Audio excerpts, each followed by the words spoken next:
Have you heard of the term Karoshi? It's a Japanese word. And what does it mean? The word Karoshi means death from overwork. But you may wonder, why are we bringing this up today? The answer lies in these reports. A 26-year-old chartered accountant at the multinational consulting firm Ernst Young died allegedly due to workload in the western Indian city of Pune. And then there is a case from Lucknow where a bank employee also died allegedly from work stress. In the US, a 35-year-old Bank of America investment banker passed away after working over 100 hours a week. In the Pune case, 26-year-old Anna Sebastian Pirail joined Ernst Young as a chartered accountant. Just 4 months later, she died due to work pressure. After Anna's death, her mother wrote to the company. She said Anna was often given work at the end of her shift, making her work overtime. Anna worked late shifts and even on Sundays. It was Anna's first job. She was a school and college topper and excelled in extracurricular activities. She passed her CA exams with distinction. Despite a bright future, Anna's life was cut short. She died on 20th July. Sadly, no one from Ernst Young attended her funeral. The Indian government has launched an investigation into Anna's death.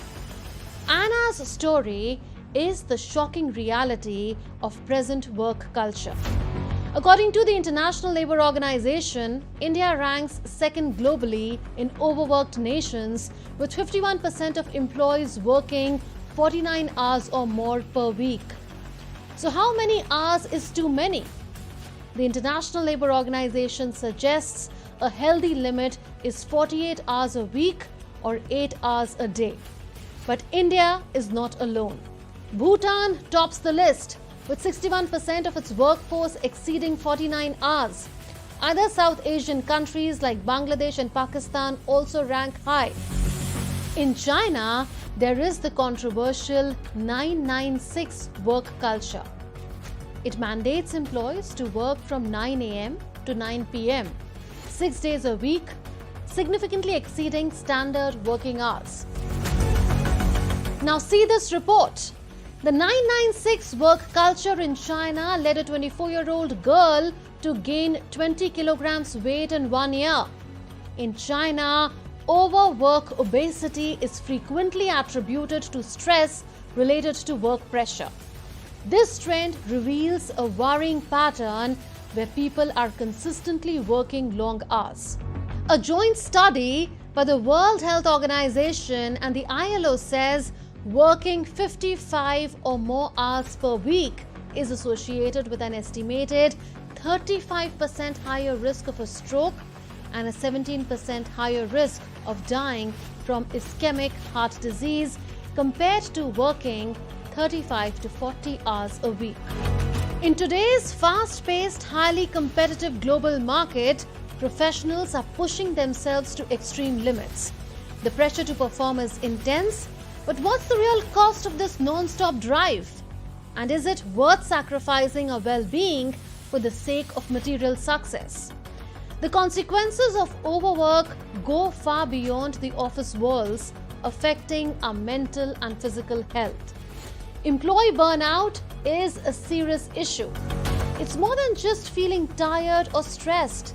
It is a psychological condition caused by chronic workplace pressure, leaving us emotionally drained and exhausted. Professionals in technology, law, medicine, journalism and media, marketing, sales, finance, and pharmaceuticals often work excessively long hours.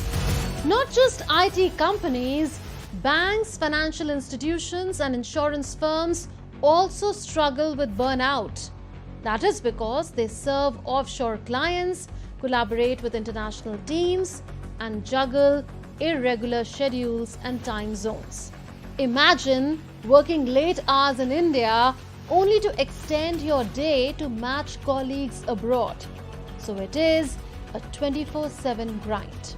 In India, the Factories Act of 1948 ensures factory workers don't work more than 48 hours a week, with mandatory rest days and overtime pay if they do.